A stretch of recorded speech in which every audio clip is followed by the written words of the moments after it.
If you were on a secluded beach and your dog and a stranger were both drowning at the same time, and you could only save one, which would it be? In a majority of my classes to date, the students chose their dog. This points to two things incompatible with civilization: a loss of the sense of sacredness for human life, and too many people thinking with emotion rather than reason.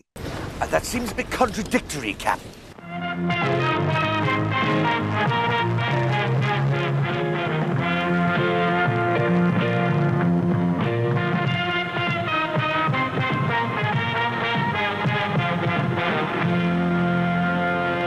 Welcome back, everyone, to Bridge the Divide, where I examine irrational beliefs, the irrational behaviors that often follow, and how we, with education, rationality, and reason, can bridge the societal divides that they create. Today, we're going to take a look at a video from churchmilitant.com author and staunch Catholic Paul Murano from over at the channel Beneath the Surface. Because in that video, Paul makes the incredibly strange claim that pesky old internal critique known as the problem of evil actually proves via its premises that his God exists. Now, yeah, it's totally possible that Paul is merely ignorant of what the problem of evil actually is and what it entails. But given that he's claimed in his bio over on his website that he holds master's degrees in both philosophy and theology, you'd think he'd be up to speed on what is arguably one of the oldest internal critiques of that age-old Christian claim that their God is all-loving. But, setting aside for the moment whether Paul is being completely dishonest or is just willfully ignorant, let's take a look at just how this militant apologist approaches the Epicurean trilemma and see exactly how he's concluded that it proves his God exists. The presence of evil is history's most popular rationale for atheism. Well, I wouldn't say it's the most popular rationale for atheism in total. The fact that the Christian God concept is fundamentally incoherent usually does the trick instead. The problem of evil is certainly an excellent argument against the existence of a particular God with particular attributes, but it is certainly not a one-shot kill to theism. All right, I warned you. Sayonara, biatch! Oh, come on! What the... Just as theists have a variety of arguments that they utilize to defend their belief in the existence of their particular gods, the problem of evil is just one of many various critiques that are levied in response to those arguments. Now, while I would say that someone predicating their atheism solely upon the problem of evil really isn't all that problematic, I would concede that such an individual is really not doing all the necessary work. But of course, that's what's interesting about belief and how we don't actually choose our beliefs. We are convinced of them. And sometimes it only takes one powerful internal critique to shatter an entire worldview. You just blew my mind. The argument goes something like this: if God is all good and all powerful, there'd be no evil in the world.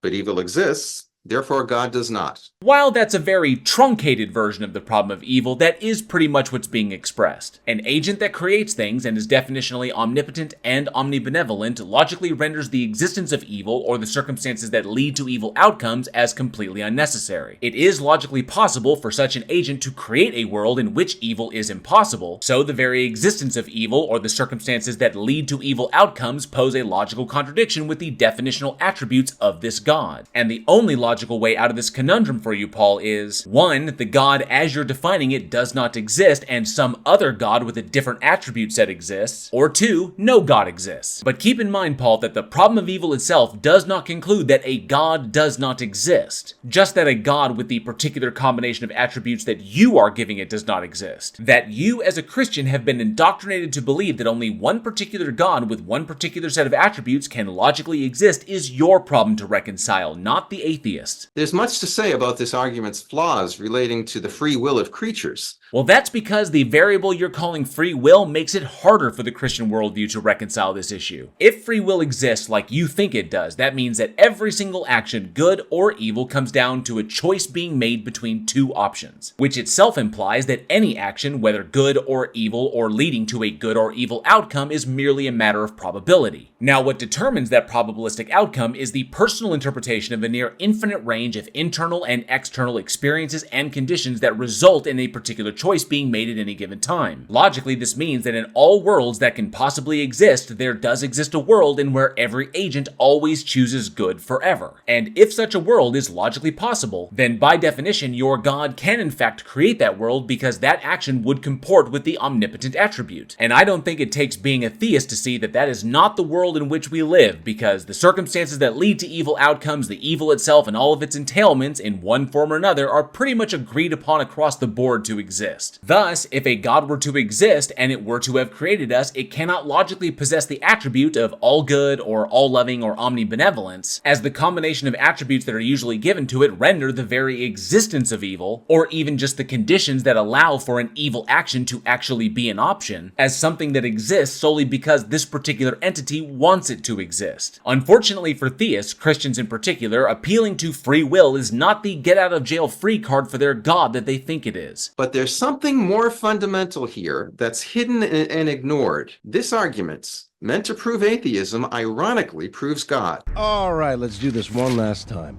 I'm starting to wonder how many times I'm going to have to say this. The problem of evil does not prove atheism, and that is because atheism is just a term that identifies the person who is holding it as someone who does not believe in the existence of a god or gods. So, if a person does not believe that a god or gods exist, then that person by definition is an atheist, and therefore atheism is true as the descriptor for what that person is. What you're actually doing here, Paul, is dishonestly framing the atheist as someone who is making a positive claim that no gods exist, and that is not what they're doing. The problem of evil only provides a logical basis for understanding that a particular god with a particular set of attributes cannot exist. So that first assertion is just completely wrong and either demonstrates that you really don't understand what the problem of evil is, or you're deliberately misrepresenting it so that you can slip your god through the window of logical possibility. Here's how. Presumed in this argument is the existence of good and evil as objective, independent of human opinion or desire. Oh, Jesus, not that crap again! Ah yes, the old good and evil are objective aspects of reality argument. Well, that's your first two major errors there, Paul. First, you cannot claim that objective morality exists and is dependent upon the existence of your god without first demonstrating that your god actually exists. Because if you do, you're just begging the question of your god's existence in order to make the claim. Secondly, even if a god did exist and decreed what was good and evil or moral and immoral, then any moral framework that it laid down for the agents within its purview would of course be mind-dependent and is thus subjective. And that is because in your particular worldview, Paul, there is nothing that exists external to this agent for it to appeal to or reference in order to determine what it must or must not lay down as a moral framework. Whatever moral decrees it lays down and whatever moral frameworks are entailed by those decrees can logically be whatever it wants them to be. And the very appearance that these frameworks were somehow objective features of the universe to the agents within the system would be rendered completely illusory by the very existence of the agent itself. So by your own lights, Paul, morality is necessarily entailed as subjective and cannot be an objective feature of the universe. After all, no society in history has ever contradicted the basics of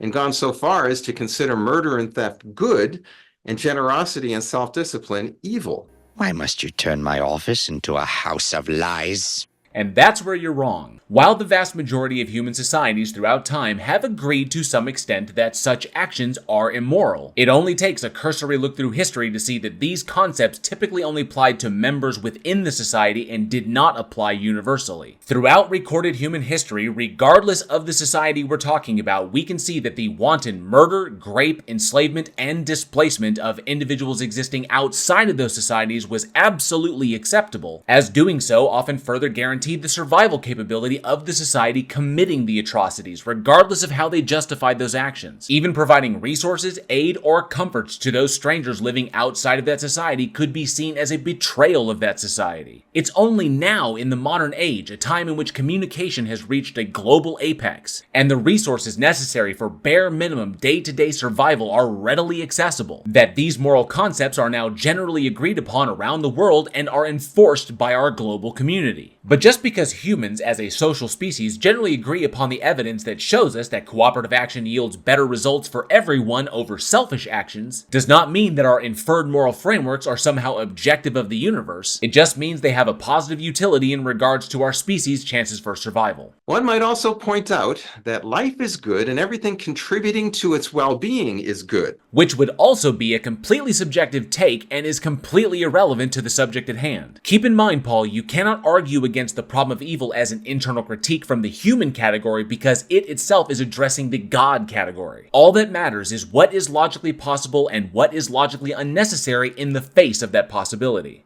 All that matters is what is logically possible and what is rendered logically unnecessary in the face of that category. You have to argue this from the God side of the fence and address the God that you've defined as having the attributes that render the existence of evil completely arbitrary and subjective, because your attempts to reconcile this contradiction from the human side of the fence are nothing more than post hoc rationalizations. Well, that's the natural law and is certainly true. Yeah, no. If there was a natural law in the context that you're talking about, that natural law would be survival. And survival, from our emotional perspective, is not always moral in its application. Once again, Paul, you're just begging the question of your God's existence in order to make assertions about reality that support your claim. It doesn't explain why life is objectively good and not evil. That's because it isn't either one of those. Life, in and of itself, is amoral. Morality really only exists insofar as a backstop for justifying the personal desires of the person or the society in regards to the manner of their continued survival. The mistake that is often made is when societies see the positive outcomes of the application of their moral frameworks, they will then justify those moral frameworks and whatever atrocities came along with them by projecting them onto the universe as objective features. There must be some transcendent measure of goodness from which we derive meaning to the notion of good and evil. No, it doesn't have to be something transcendent. It just has to be an outcome that we prefer over other possible outcomes. Because the moral frameworks that we hold to today, for better or worse, appear to reduce individual suffering and increase societal well-being, we then empathetically impose those frameworks upon our societies in order to make survival easier and more enjoyable for the members of that society. It's a conclusion that doesn't require a God or even a God concept to be justified. It only requires the evidence elicited from the societal application of evolving moral frameworks over time. Christians consider this infinite transcendent goodness to be God. Like I said before, as a Christian, you can try and couch your understanding of these generally accepted social norms by claiming a God exists and that's why they are socially accepted. But you're still just begging the question of your God's existence, and you haven't provided any evidence to support your implied counterclaim that for humans to have morality at all, despite the existence of our evolved capacity for empathy, would be impossible without a God. Without him, there is ultimately no good or evil. And that is a flat-out lie. Regardless of a God's existence or not, there is no objective good or evil. And just because good and evil are inherently subjective does not mean that the concepts and what they entail suddenly cease to exist. All you're really doing here, Paul, is telling on yourself by implying that if you personally did not believe that your God existed, then you would be just fine with committing any atrocity that crossed your mind at any given time. And if that's the case, then please, for the sake of yourself and everyone around you, don't stop believing. Rather, only subjective wills directed to personal preference, social majorities, or the dictates of the powerful. I have to say, I love it when apologists fall back on the existence of the Third Reich as some sort of win for their God argument, while simultaneously ignoring the fact that the Third Reich was a Christian nationalist group, and also ignoring every single war and atrocity ever committed throughout history in the name of their God. So why is life good?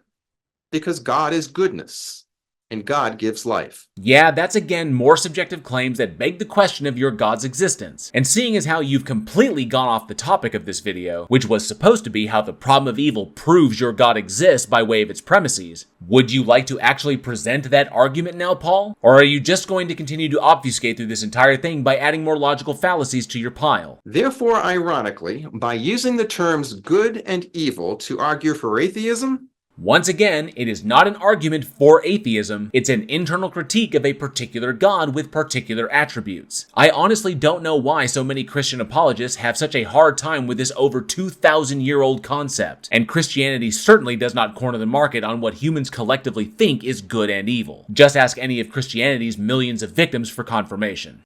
you inadvertently demonstrate the existence of God.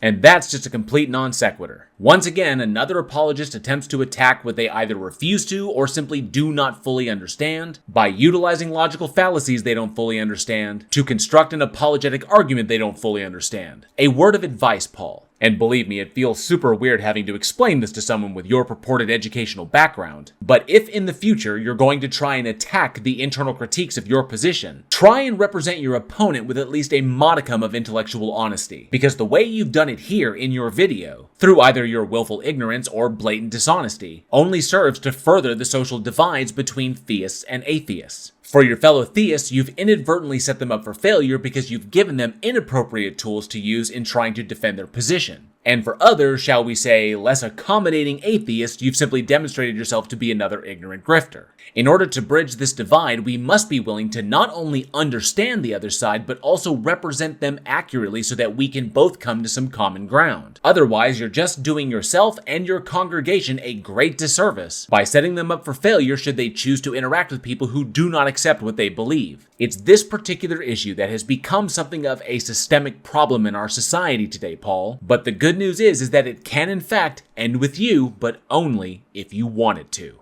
Thank you all for watching. I hope you enjoyed the video, and if you did, please like, share, and subscribe, and hit that bell for notifications. And be sure to leave a comment below. I love reading your responses, and those interactions help with the dreaded algorithm. Don't forget, March is Developmental Disabilities Awareness Month. A link to where you can support these important efforts is down in the description. And if you love scary movies, be sure to check out me and my filmmaker friends over at the Week in Horror podcast, now in our 5th season. Everything you need to become a channel member here, get yourself some official Bridge the Divide gear, an official Darth, Dawkins, Squeak toy, or support the podcast is down in the description. Once again, thank you to each and every single one of you for your continued support of this channel, and as always, be safe, be excellent to each other, and together, we can bridge the divide.